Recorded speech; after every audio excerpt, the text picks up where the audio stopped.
They were designed to be the best. They met enemies face to face, endured tragedies and enjoyed victories. They went down in history due to the bravery of their crews. They are the ships that deserve to be called naval legends.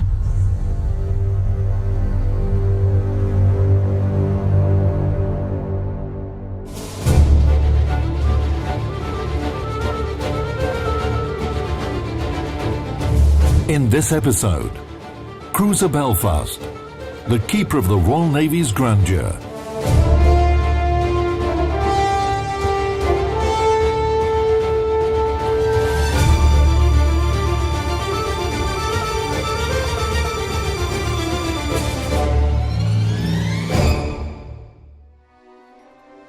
In the beginning of the 1930s, the British Admiralty learned that Japan had begun construction on the new Mogami-class light cruisers, which surpassed the British ships of the same type. In London, it was perceived as a challenge and required an appropriate response. However, to create a worthy adversary for Mogami, the British had to approach the limits imposed by international treaties. Mogami is quite a successful attempt from the Japanese to create something of their own. They managed to do it. However, the cruiser Mogami encouraged other naval powers to break the provisions of the Washington Naval Treaty. In 1934, British shipyards started the construction of light cruisers, later named the Town class, because all the ships were named after British towns. The further improvement of the project led to the appearance of the two most advanced ships in the class, Belfast and Edinburgh.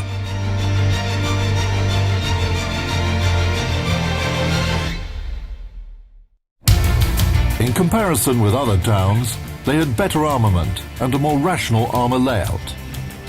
By many parameters, the British cruisers were on a par with foreign ships of the same type, despite the fact that they were inferior to their main rival, Mogami, in the number of primary armament guns, 12 against 15. The British tried to even the score by developing new artillery systems for main batteries.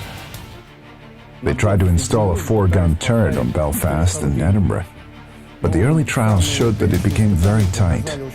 What does this mean? The turret was overcrowded, making the ammunition handling and firing too inconvenient.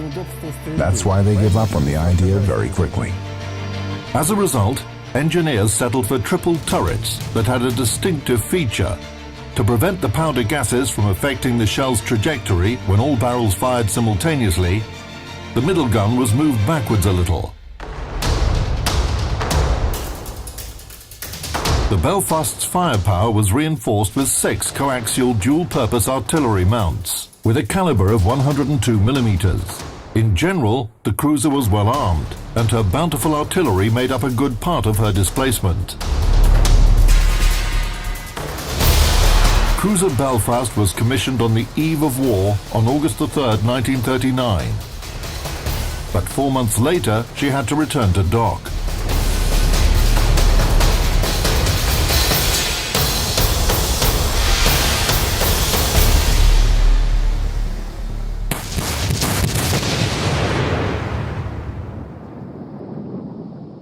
With the outbreak of World War II, Great Britain faced 2 parallel tasks. One of them was habitual, and the British were prepared for it. The second task was uncharacteristic and unusual. Let's start with the latter. It was the underwater war. The British weren't ready for it at all.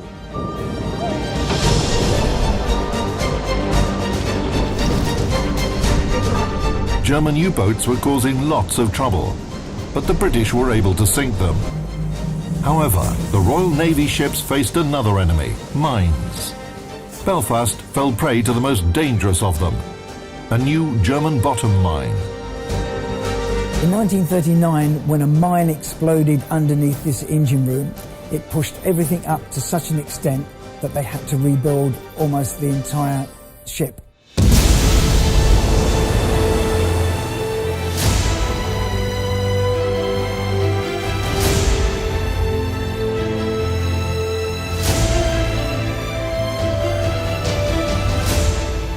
Belfast hit the mine, she not only received a hole in the hull, but she also had her keel broken, and that's a place that is almost impossible to repair.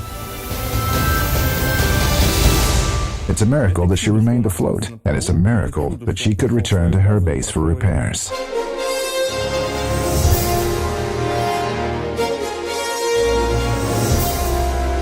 Over the course of the modernization, Belfast was equipped with modern radar systems, an upgraded gunfire control system, and became almost a meter wider to increase her stability.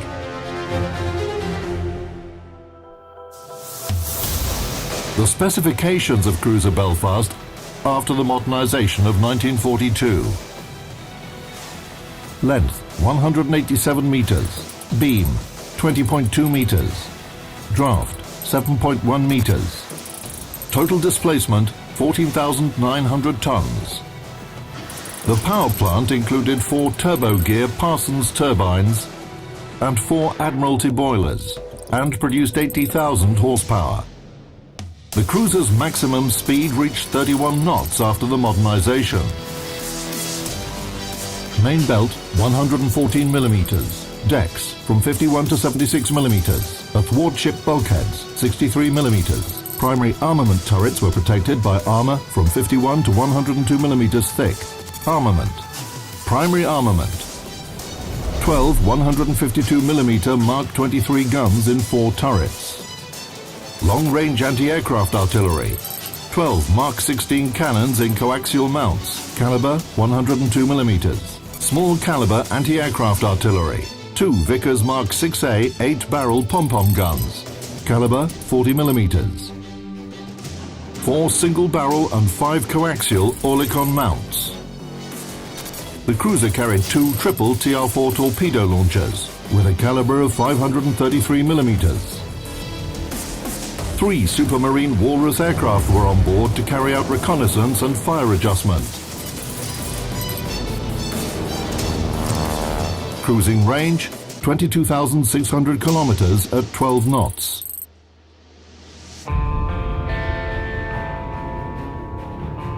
During the repairs, the Belfast's damaged power plant was completely replaced.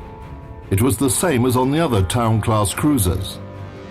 The difference was in its location on the ship and the power produced. According to the project, the nominal output of the power plant was 82,500 horsepower, but the calculations showed that the Belfast's machine power should be decreased to 80,000 horsepower to work more efficiently. These steam turbines are driven by the superheated steam that is generated in the boilers at 390 degrees centigrade and at 20 atmospheres. This produces enough power to drive the ship weighing 14,000 tons through the water at 32 knots, which is about 36 miles an hour or 58 kilometers an hour.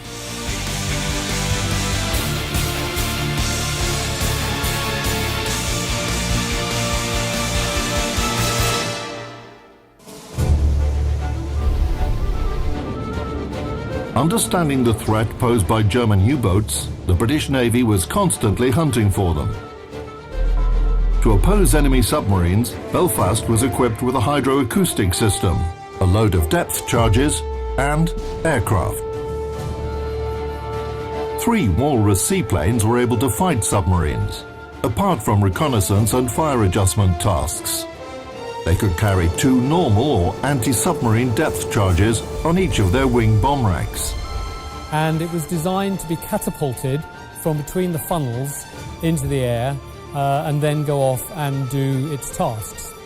Its tasks were primarily reconnaissance and anti-submarine warfare, but it was discovered very early on that actually the aircraft was very useful as a search and rescue aircraft.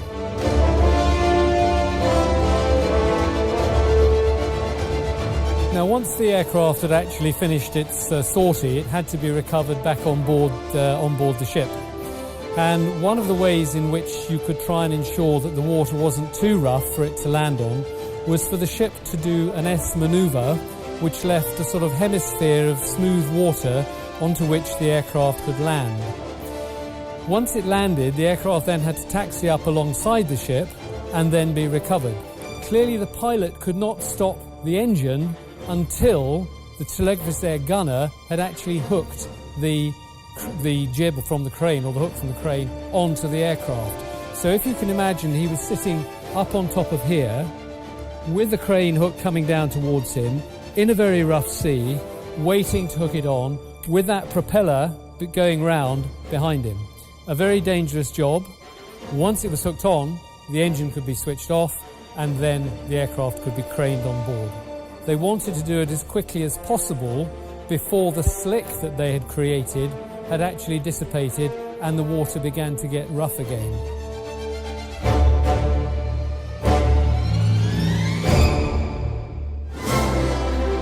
A warship is a complex system, where the main function of its elements, even the tiniest one, is a successful accomplishment of the mission. The British, with their rich naval history, managed to find a balance for all these elements in this military vehicle.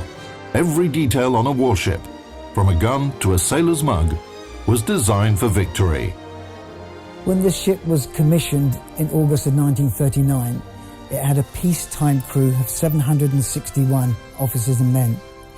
This was not enough to operate all 4 turrets, so when war started, the crew numbers went up to 950. They lived down here in what looked like a crowded accommodations, but this was a standard format throughout the whole of the Royal Navy, hammocks being hung up where they are above the tables. This was a tradition that goes back about 300 years, that they ate under where they slept. Obviously the sailors needed feeding, and this galley supplied over 2,000 meals a day. It's part of the original ship and would provide meals for the sailors: fish, chips, peas, macaroni cheese, jam roly-poly. All these things would be cooked. They sometimes, during World War II, if a mine went off, would cause a loud explosion underwater, which would stun the fish, and they would float to the surface. If they could, they would gather the fish up so that they would have fresh fish instead of the ones from the deep freezers. Since Nelson's times, the food ration in the British Royal Navy had not been diverse.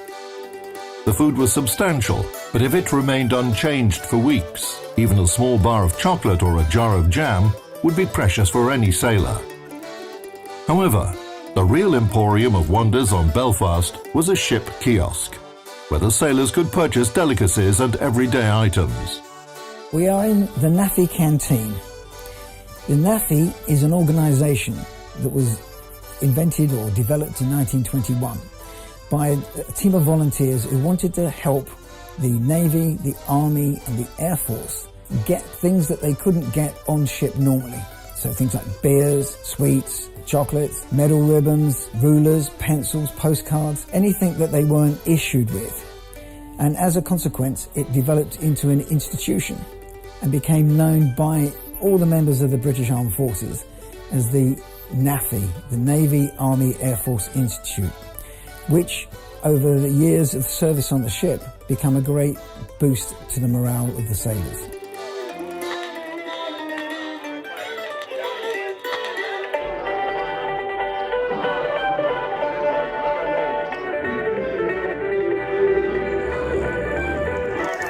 There is a saying that perfectly describes military life: an army marches on its stomach.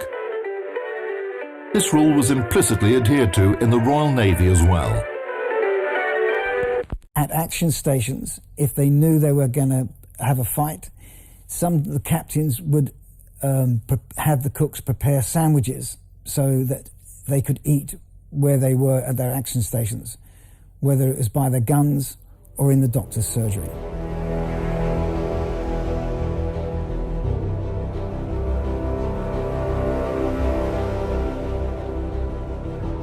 The sick bay we have here is from the late 1950s, early 1960s, and would have been similar to the one in 1930s during World War II.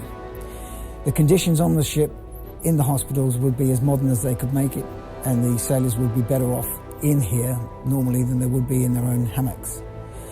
In times of war, other parts of the ship, especially the officers' mess, would be cleared of all the furniture, and temporary operating tables like the one you can see behind me would have been established around the ship.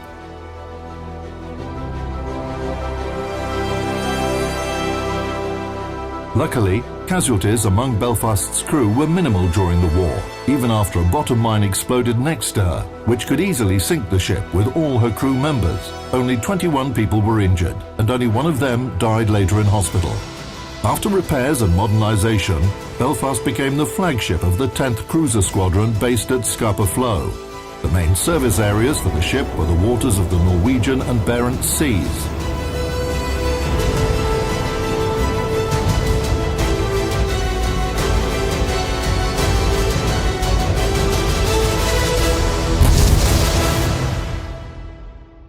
The two best light cruisers of the British Royal Navy have an interesting history.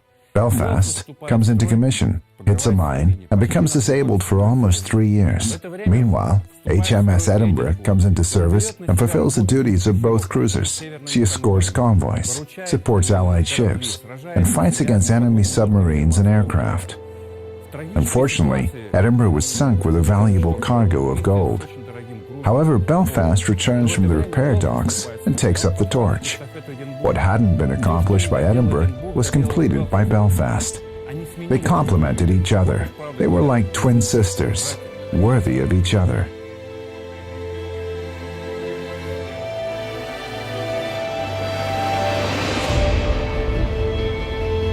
When Belfast came into service, she was assigned the most important task in the Royal Navy, which, by the 20th century, had already been performed for 300 years.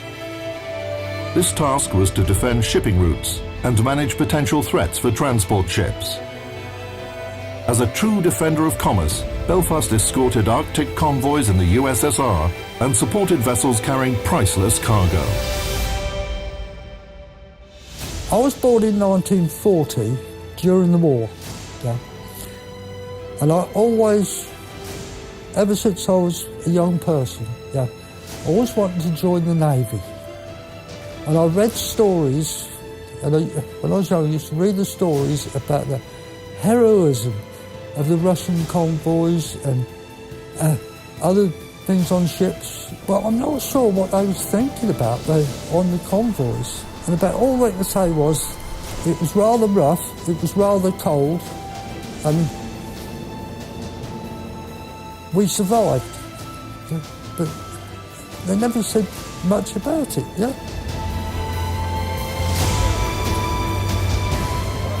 I always thought, I want to be, I'm going to join the Navy and I'm going to be brave like they are, yeah? So I did.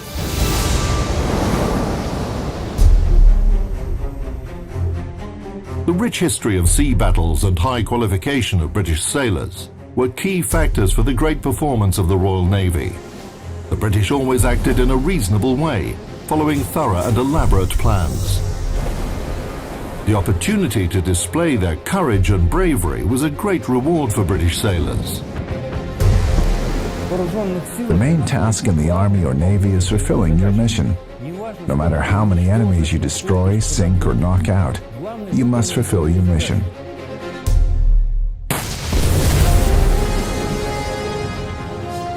If German ships go peacefully by, nobody will attack them. But if they threaten the convoy, the British, despite the tremendous superiority of the Germans, attacked their heavy warships. They did what they had to. The Germans were astonished and forced to retreat. And the British didn't think themselves heroes. They were just doing their duty.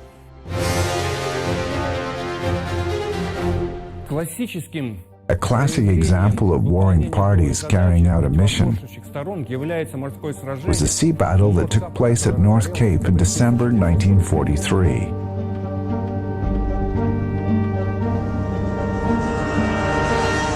The German battleship Scharnhorst, accompanied by 5 destroyers, was tasked with destroying a convoy. That was her mission. The convoy support ships, including cruiser Belfast, were assigned a mission to defend the convoy at any cost. The British attacked the enemy. They didn't pause. They didn't think about how to show their courage or perform heroic acts. They fulfilled their duty. Of course, they knew that the German heavy ship would destroy them, but they had a mission: defend the convoy, and they attacked the enemy and fought. For 8 hours, Belfast and 2 other cruisers were chasing and attacking Scharnhorst, which was superior in terms of armament and armour, until the main sea fleet, with HMS Duke of York, came to their aid. The battle at North Cape and the war for the entire Atlantic Ocean was won by the British. The confrontation between Great Britain and Germany during World War II was severe. However, the United Kingdom was the victor, despite the high price they had to pay. The memories of those sailors who endured the ordeal of the northern convoys are still honoured on Belfast today.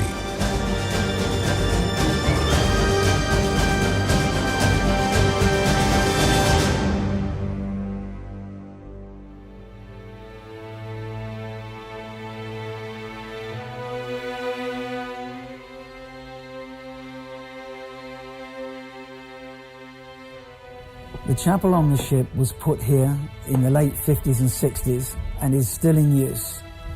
The icon of Admiral Yushakov behind me is the connection between Russia and this ship during World War II and the Arctic convoys. Families who have veterans from the Navy that are dying have their ashes scattered sometimes from the back of the ship, and they're allowed in the chapel so they can sit in peace and remember their loved ones.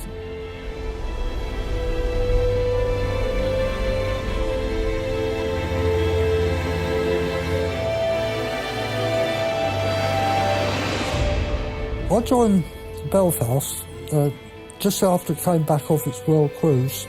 When it came back in '62, this country, it wasn't going to be put into reserve, but they gave it a reprieve and made it put it as a flagship for Home Fleet.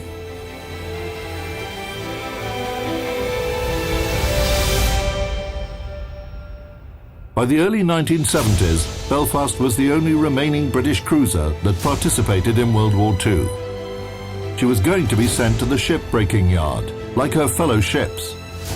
However, thanks to the efforts of British veterans and those who were concerned about naval history, cruiser Belfast was saved and left as a memorial to the courage and bravery of British sailors. Today, she holds pride of place at Tower Bridge, in the heart of London. And I've had a very enjoyable life, and I still am. I'm still serving this ship, yeah, as Secretary of the Association. And I don't think anybody can ask more than being able to do and achieve what a person wants to do. And that's what I'm still doing.